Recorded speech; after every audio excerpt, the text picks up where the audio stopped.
Salut, c'est Seb. Alors aujourd'hui, écoute, je voulais te partager quelques conseils pour bien t'organiser pendant que tu voyages, mais que tu travailles. Alors reste bien jusqu'au bout de la vidéo, j'aurai un petit cadeau pour toi à télécharger qui va t'aider encore un peu plus. Et puis, si tu découvres juste cette chaîne aujourd'hui, eh bien sache que je suis installé en Asie depuis 2010, entrepreneur sur Internet depuis 2007, dans la vraie vie depuis 1999. Et sur cette chaîne, eh bien, je partage un petit peu tout ce parcours. Et si les thématiques du voyage, de l'entrepreneuriat, de la liberté t'intéressent, eh bien, je t'invite à t'abonner à cette chaîne si ce n'est pas encore fait. Alors, pour revenir un petit peu sur l'idée de cette vidéo, c'est quoi? C'est que je reçois toujours beaucoup de questions sur ce mode de vie qui est effectivement extrêmement épanouissant, extrêmement enrichissant. Moi, je fonctionne par période, c'est-à-dire il y a des moments où je vais faire, par exemple, peut-être pendant 6 mois, 1 an, je vais aller 1 mois dans un endroit et puis je vais rayonner un petit peu à partir de cet endroit. Ça, c'est bien quand on découvre des pays, par exemple. Tu vas te poser, je sais pas, à Saïgon, tu restes 1 mois et puis tu vas comme ça pouvoir absorber un peu toute la ville. Tu peux ajuster, ça veut dire pas forcément 1 mois, mais ça peut être 3 semaines et puis tu pars 1 semaine à l'extérieur. Enfin, tu vois un peu cette idée-là.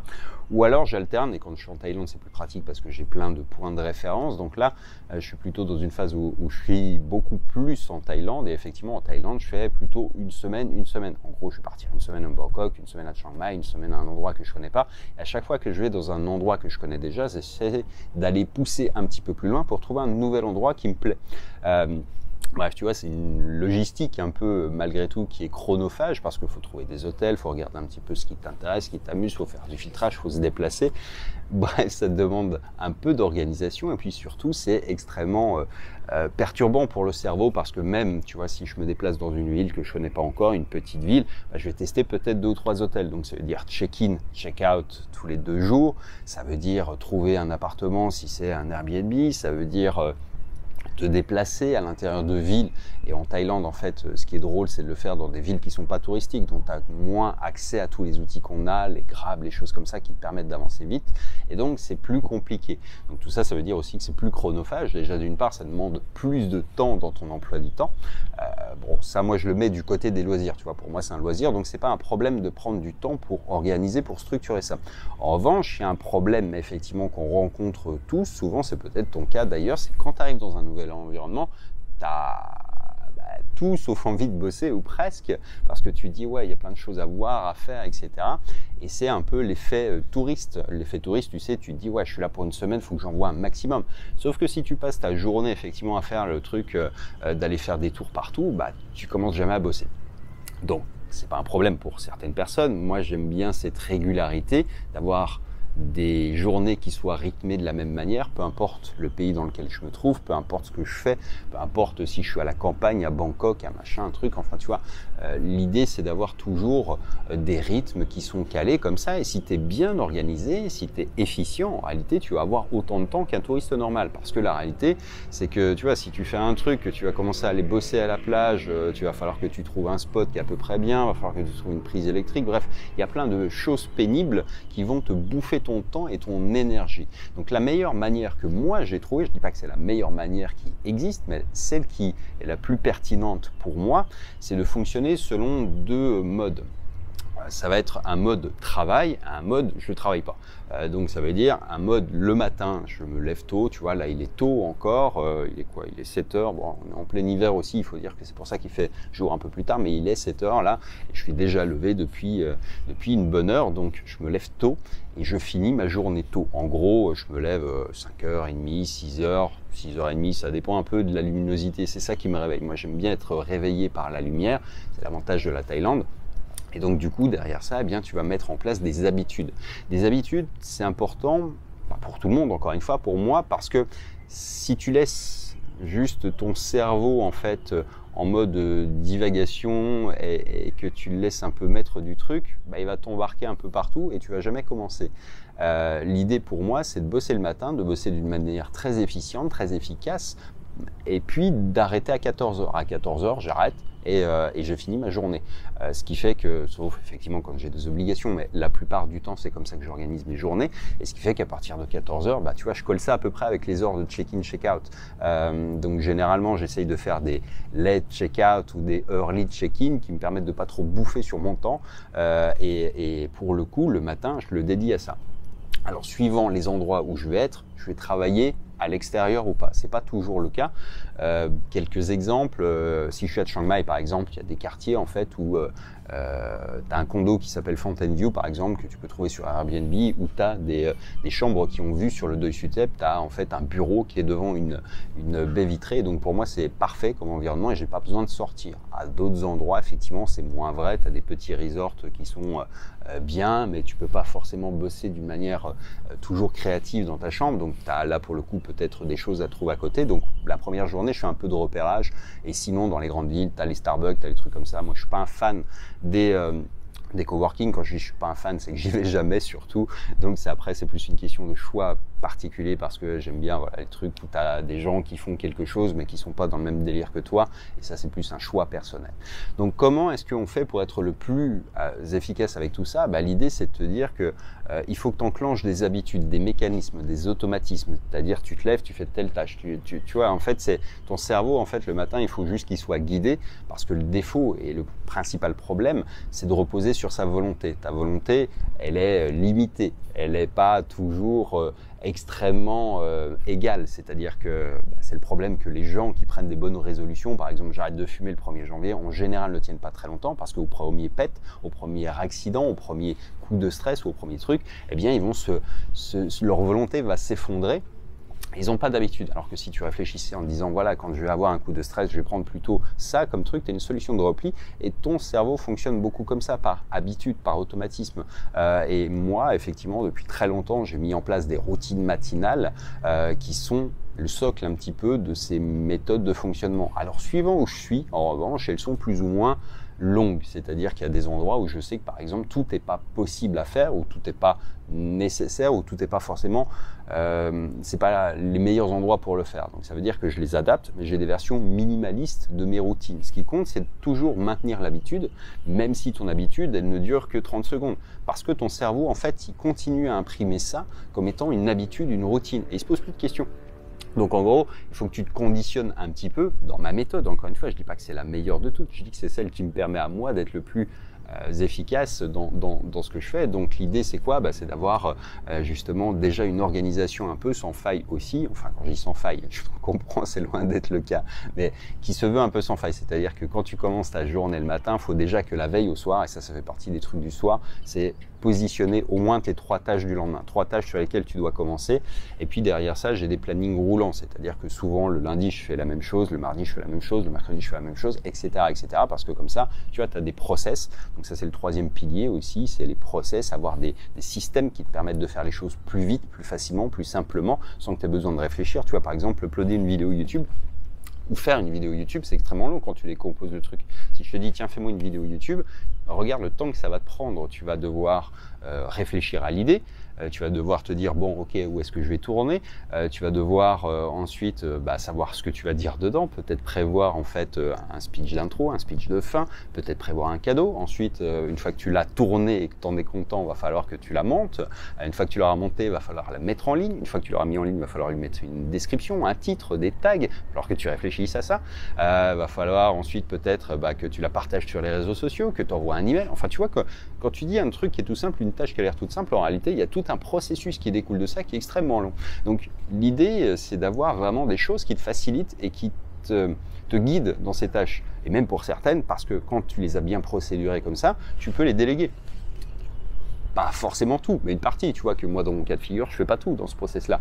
Je peux utiliser des automatismes, je peux utiliser quelqu'un qui m'aide, je peux faire un peu des deux, mais l'idée c'est d'avoir toujours, tu vois, quelque chose qui soit basé comme ça, parce que plus tu passes de temps à réfléchir à la manière avec laquelle tu veux le faire, et moins tu le fais finalement, tu vois, c'est ça. Et puis surtout quand tu fais une vidéo, je sais pas, comme moi, 4-5 fois par semaine, tu vois que cette liste de tâches, tu la répètes et tu la répètes sans fin. Donc il faut vraiment qu'elle soit optimisée pour que tu sois plus efficace, parce que l'idée c'est pas de passer, tu vois, ta journée devant l'ordinateur en ayant eu l'impression de travailler, c'est vraiment d'être le plus efficace.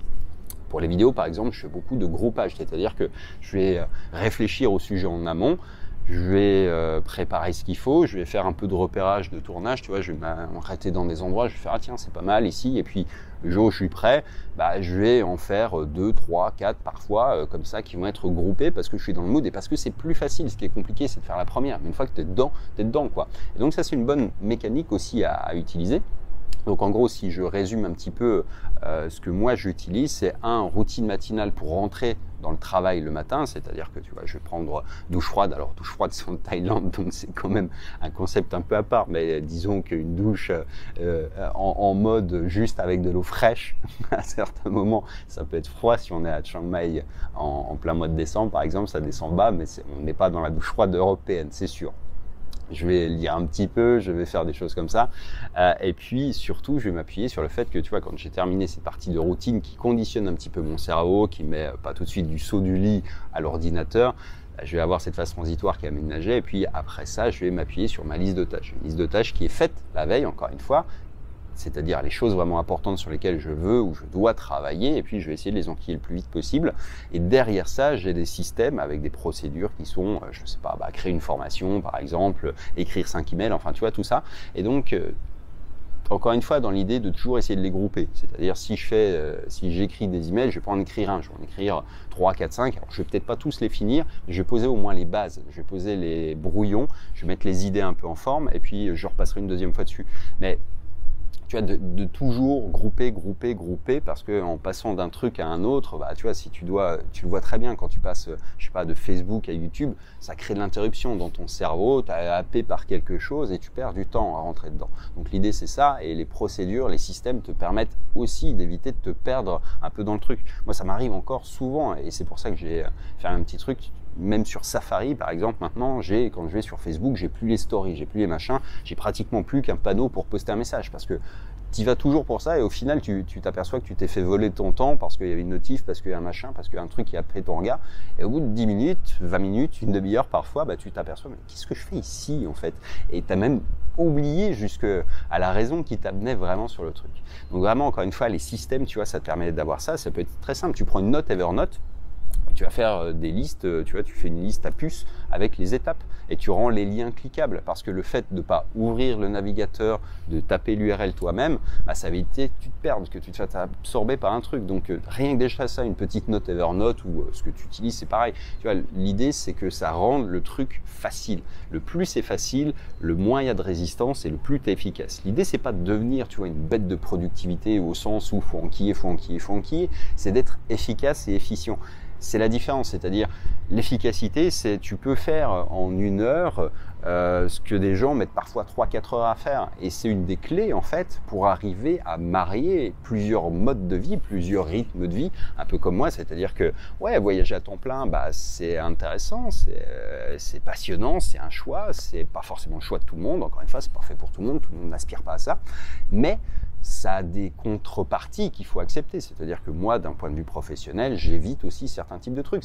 Ça me coûte, entre guillemets, des opportunités professionnelles parce que je refuse beaucoup de propositions, beaucoup de choses qui ne collent pas avec cette envie de voyager.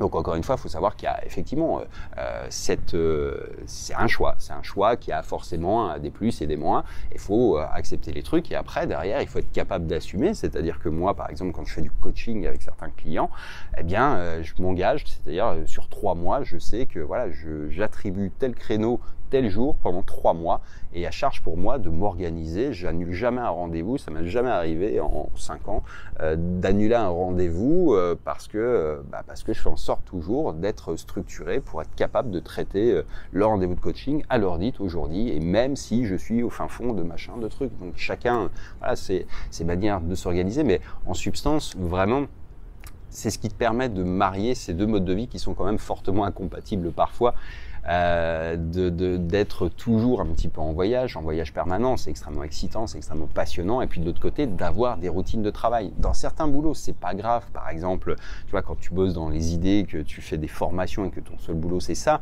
mais en revanche la technique c'est un truc qui est plus compliqué à manier en voyage, et c'est important d'avoir des choses, des systèmes sur lesquels tu t'appuies, parce qu'encore une fois ton cerveau en fait il n'est pas dans un bon mode pour ça. C'est pour ça que les gens qui sont les développeurs typiquement, ils vont préférer souvent, très souvent, pour ceux que je connais, dont Julien, être plutôt plus statique pour éviter les distractions, justement, pour pas avoir besoin Ils éliminent plutôt l'extérieur, alors que moi, j'ai plutôt tendance à l'incorporer, en fait, dans ma vie. J'essaye de le cloisonner un peu à certains moments. Évidemment, quand j'enregistre une formation, par exemple, je ne peux pas le faire au bord de la plage. J'ai besoin d'avoir un environnement fermé, un environnement calme. Mais à d'autres moments, j'ai besoin, effectivement, tu vois, pour faire des vidéos, par exemple, ça, c'est sympa d'avoir ce type de cadre. C'est très enrichissant aussi d'un point de vue idée. Tu vas voir plein de choses. Enfin, là, je ne vais pas trop vendre le voyage, mais sur l'idée, c'est d'arriver à faire un mix qui te convienne. Donc, ça ne veut pas dire que mon système, il est parfait. Moi, il est juste la résultante d'années. J'ai cherché, j'ai trouvé ce qui m'allait le mieux, ce qui produisait le mieux en matière de résultats. Donc, en substance, tu vois, j'ai essayé de simplifier au possible. Le plus c'est compliqué, le plus c'est difficile à se mettre dedans et le plus tu perds du temps. Il faut que ça soit simple. Tu peux simplifier les choses en éliminant des parties qui sont pas pertinentes. Tu peux simplifier en automatisant. Tu peux simplifier en déléguant. C'est un truc qui est très simple. Mais tu dis, voilà, bon, cette tâche, ça rapporte combien? Ça rapporte 20 balles. Ok. Si je la délègue, ça coûte combien? Et puis tu regardes le temps que toi tu passes et puis tu matches à savoir si ton temps il serait pas mieux utilisé à faire autre chose et à payer quelqu'un. Mettons que cette tâche tu puisses la faire pour 15 balles et qu'elle te prenne 1 heure, mieux vaut que tu la délègues si ton taux horaire il est plus important que ça. Tu vois, tu vas te dire, bon, à la place de faire celle-ci qui rapporte 15, je vais faire ça qui rapporte 30. Et avec ça, je vais déléguer la partie qui est la plus pénible, la plus chiante et puis qui m'intéresse le moins et surtout qui rapporte le moins. Donc, il faut faire des choix. Mais encore une fois, après, les principes que je t'ai donnés sont valables tout le temps. À toi d'inventer tes propres routines, à toi d'inventer tes propres process, tes propres systèmes et d'avoir toujours un truc qui est d'éliminer en fait la difficulté. Autant pour ton cerveau, c'est-à-dire que, tu vois, avant de commencer un truc, déjà le matin, tu vois, l'erreur typique que les gens font souvent, c'est le matin, c'est d'essayer de commencer la journée sans savoir par quoi ils commencent. Bon, là déjà tu vois, tu perds typiquement une plombe et demie avant de. Moi j'ai mis des horaires pour tout. Typiquement ma journée, je termine par le support, je vais voir un peu ce qui se passe, regarder un peu s'il y a des problèmes à régler, traiter les quelques messages qui m'incombent et voilà, en fait je finis ma journée.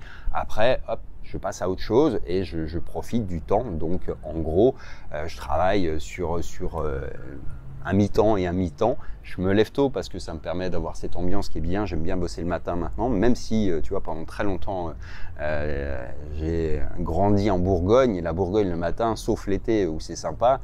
Mais le matin, c'est pas sympa du tout en hiver, en automne. C'est moyen au printemps. Donc autant dire que j'étais pas un lève-tôt, sinon lève-tôt contraint, c'est-à-dire que je prenais le bus le matin très tôt, donc je me levais à 6 heures, mais contraint et forcé, quoi, tu vois, c'était pas dans mon délire. Et pour le coup, avec le temps, j'ai découvert, et surtout avec l'Asie, que le matin c'est génial, tu vois, il fait doux, il fait beau, il y a une belle lumière, c'est généralement calme le matin, il y a moins d'agitation aussi. Et bon, sauf à Bangkok par exemple, mais en substance, t'es quand même dans un mood en fait qui est bien, qui est apaisant le matin pour démarrer. Et puis après à 14h, tu vois, tu peux aller suivant les endroits où t'es, faire ce que tu veux faire, découvrir ce que tu veux découvrir.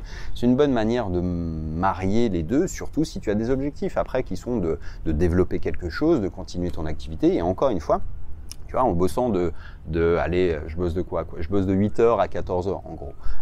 C'est quand même beaucoup, certains diront, moi je suis pas un chantre des revenus passifs non plus sur le principe. J'ai besoin de créer des choses, donc ça m'amuse de le faire. Et c'est vrai que je bosse généralement beaucoup au regard de ce que je pourrais finalement faire ou alors de ce qu'on a un peu de l'image des gens qui bossent sur le net. Mais 6 heures, c'est à la fois beaucoup effectivement et surtout quand tu bosses d'une manière très intense, très intensive, mais ça te laisse beaucoup de temps derrière, c'est-à-dire 14. Tu vois, bon après je vais pas me coucher non plus à 3 heures du matin si je me lève à 6, donc ça veut dire que je vais être plutôt aller sur un 22 heures, il faut que je dorme quoi pour bien. Donc ça fait une belle amplitude, ça te fait une belle journée où tu peux profiter. L'idée c'est pas, tu vois, d'avoir des pics.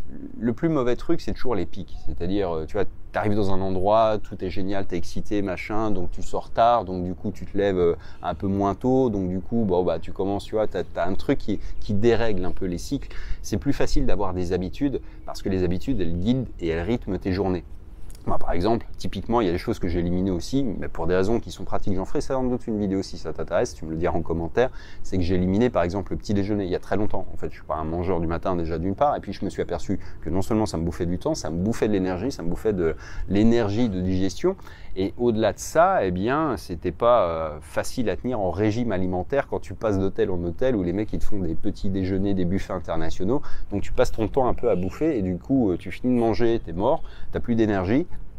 Et tu grossis en plus au bout du compte parce que tu vas déjeuner après à 14h et donc ensuite le soir. Donc bon bref, moi ma vision du truc c'est d'avoir simplifié le truc, donc plus de petit déjeuner depuis très longtemps. Et quand je suis en voyage, le système le plus simple que j'utilise c'est de prendre un déjeuner léger à partir de 15h, 16h, 17h, ça dépend ce que je fais, où je suis.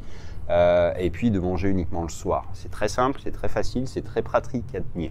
Et c'est très en accord avec ce que je fais sur le boulot. Tu vois, le boulot, en fait, le matin, bah, si tu dis que je bosse, c'est tu bosses. Tu ne fais pas les allers-retours à la machine à café, au machin, au truc. C'est pour ça aussi que je suis pas un grand fanatique des open space, parce qu'il y a trop de distractions pour moi. Bon, encore que c'est ma vision, mais... Donc c'est vraiment encore une fois l'idée de toujours tout simplifier, rationaliser, rendre les choses faciles, lisibles, pratiques et vraiment encore une fois d'éliminer tout le superflu. C'est vire les notifications de ton téléphone, de ton ordi. Et si tu vois, tu peux pas te perdre en fait quand tu fais ça. Le truc, tu as une liste de tâches qui est prête. Une fois que tu as fini tes tâches, bon bah tu passes à tes process, à tes systèmes qui te disent bon bah aujourd'hui c'est le jour des emails. Ok, bon bah on écrit des emails, donc tu commences. Et puis, c'est le premier qui est toujours difficile. Évidemment, je ne vais pas te dire que c'est une méthode magique, mais c'est une méthode qui va t'éliminer en fait toutes les étapes de démarrage, de redémarrage, de réflexion, qui sont, quand tu regardes bien, des temps qui sont vraiment morts complètement. Donc voilà pour ces systèmes, encore une fois, très simple finalement, et ça se veut être simple. Trouve-toi des routines pour le matin, pour bien démarrer ta journée. La veille, inscris-toi 3 tâches que tu dois faire le lendemain impérativement. Essaye de te planifier une semaine où tu vas décomposer tout ce que tu fais dans une semaine habituellement, et tu mets en place des jours, des heures ou des créneaux, de dire voilà, bon, bah, le mardi matin de 10h à midi, hop, c'est le jour des réflexions vidéo par exemple. Et puis tous les jours de 13h30 à 14h, hop, c'est le support. Tu vois, c'est facile en fait quand tu le fais comme ça parce que tu as un emploi du temps qui est calibré. Et où que tu sois ensuite, bah, dès lors que ton cerveau il a l'habitude de fonctionner comme ça, il n'a pas de questions à se poser. Après, ton cerveau, tu le mets en mode activité l'après-midi et il est content, il a ce qu'il faut, il a de la nourriture. Et toi, en fait, tu auras réussi à un truc qui est compliqué pour beaucoup de gens, qui est d'arriver à marier en fait le travail, le rythme de vie, les loisirs, et tu vois, au sein d'une journée où en fait t'es libre. Et le problème de la liberté, c'est qu'il n'y a pas de mode d'emploi beaucoup. Où, tu vois, quand tu es dans un bureau, tu as quelqu'un qui va te dire, voilà, tu as des horaires, tout est rythmé, tout est machin. Là, c'est pas le cas. Et en réalité, tu peux t'apercevoir qu'avec ces systèmes-là, tu peux accomplir beaucoup plus de choses que des gens qui passent parfois 12, 14, 15 heures devant un ordi, mais qui branlouillent, quoi, parce que ils ont Facebook, les notifs, ils passent leur temps à répondre sur Skype, à truc. Non, ça peut pas marcher comme ça, ou du moins tu peux être beaucoup plus efficient, et donc avoir beaucoup plus de temps libre pour toi, le reste du temps, si tu l'as mise en place intelligemment. C'est-à-dire qu'il faut faire des choix, effectivement. C'est soit Facebook, pour toi, ça rapporte de l'argent, ok, garde-le. Mais si ton objectif, c'est le matin de bosser, d'être libre l'après-midi, Facebook, arrête-le, quoi. Sauf si, encore une fois, tu y vas pour faire de la pub ou pour du business. Mais à partir de là, tu vois, tu élimines tous les trucs qui servent à rien. Tu vas voir que du temps, en fait, tu en as beaucoup. Et au-delà de ça, en fait, de 8 à 14 heures, bah, tu vois que c'est long. 6 heures, c'est extrêmement long, surtout quand tu travailles d'une manière intensive. Pas en mode, voilà, je bricole. En mode intensif, tu peux faire vraiment beaucoup de choses. Je vais te donner un ordre d'idée de ce que je peux, moi, faire en 6 heures. C'est pas, voilà, mais c'est juste pour que tu mettes ça en perspective. En 6 heures, en fait, je peux faire le brouillon de 3 formations et en enregistrer 2. Je peux enregistrer en 6 heures, aller au minimum 5-6 vidéos, tout dépend si j'ai besoin de me déplacer beaucoup, tu vois, d'un point à un autre alentour.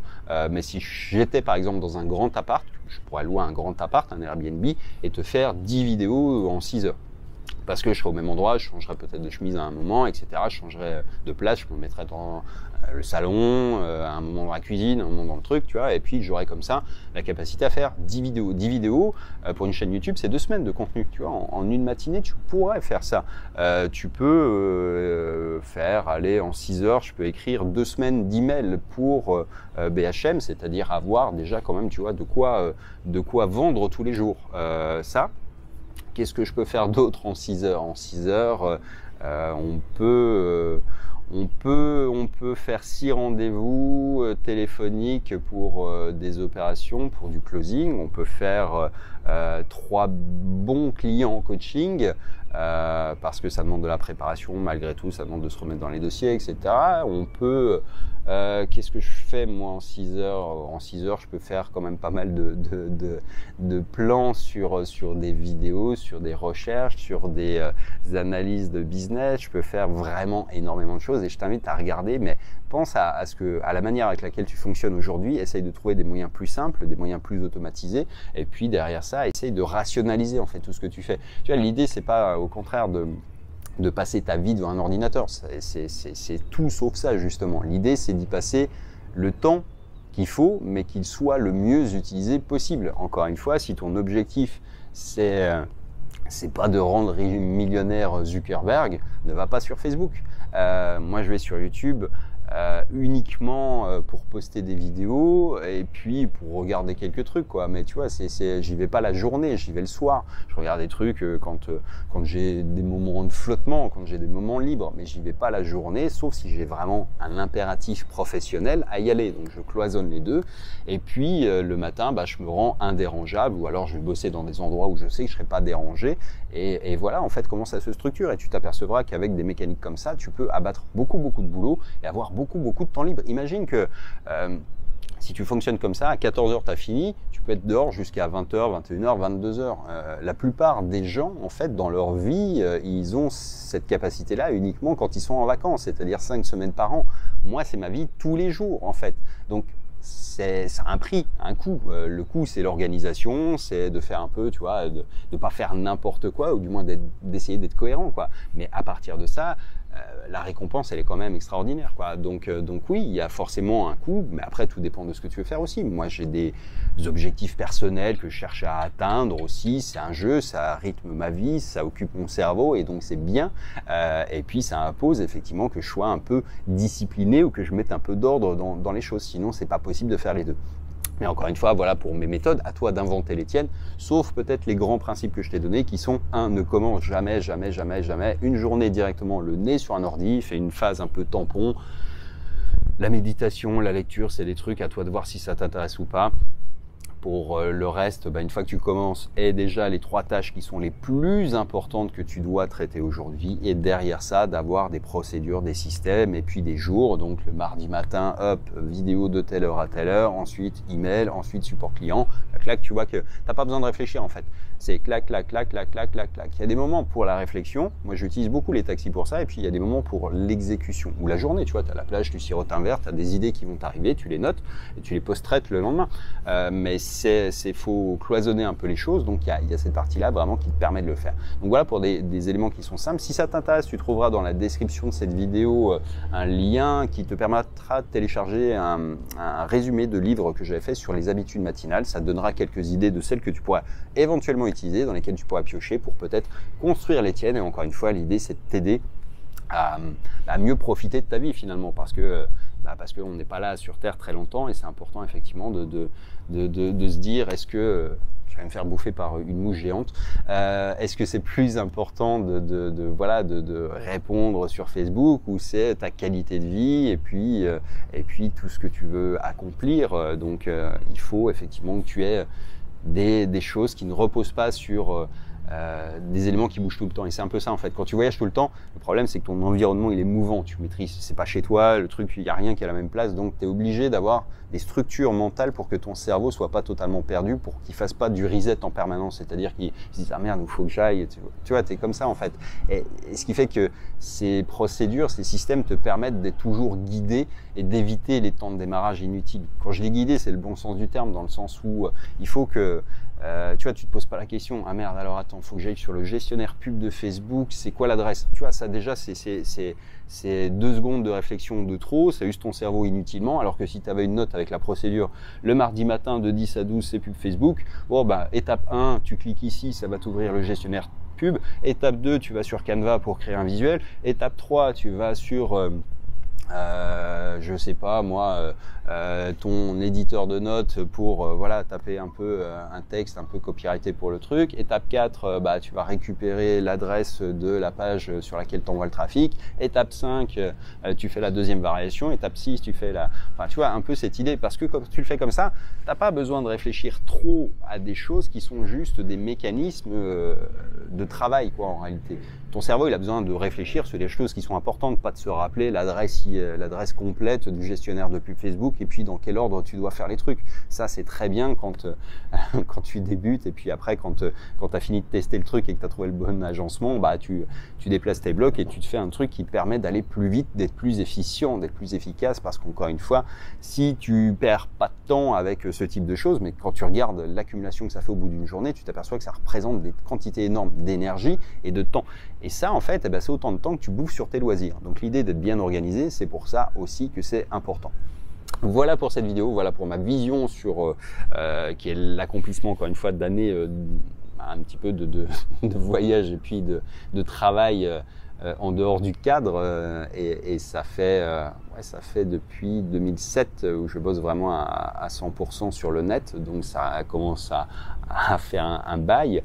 Et puis mes systèmes, ils ont évolué en fonction de mon mode de vie, mais ça, c'est une version que tu peux réadapter tout le temps. Je fais pas la même chose si je suis chez moi ou si je suis en voyage. Je fais pas la même chose si je suis à Bangkok ou si je suis à Chiang Mai. Quand je dis pas la même chose, c'est justement pas la même chose dans les loisirs, pas la même chose dans les endroits, mais en revanche, ce que j'y fais quand je travaille, c'est exactement toujours la même chose. Que je sois à Chiang Mai, à Bangkok, à machin, un truc, c'est toujours pareil, en fait. Et c'est ça qui est souple et qui est simple, c'est qu'après, la partie loisir, tu l'adaptes à l'endroit où tu veux, tu fais ce que tu veux. Mais c'est un système qui, pour moi, marche très très bien. Si tu as quelque chose qui est un peu différent ou qui peut être inspirant pour les autres personnes, n'hésite pas à nous le partager en commentaire, à nous dire comment toi tu t'organises. Je sais qu'il y a beaucoup de gens qui aiment fonctionner dans les coworking. Moi, c'est pas mon cas. Encore une fois, c'est bien pour le réseautage, c'est bien pour certains trucs, mais ça va pas bien avec ma manière de fonctionner. Enfin bref, après c'est plus personnel qu'autre chose. Mais si toi, tu as d'autres systèmes, d'autres astuces, d'autres méthodes, d'autres trucs ou d'autres questions, n'hésite pas à nous laisser tout ça en commentaire. Si cette vidéo t'a intéressé, t'a plu ou t'a rendu service, n'hésite pas à la liker, à t'abonner à la chaîne, et on se dit à très vite dans une prochaine. Ciao.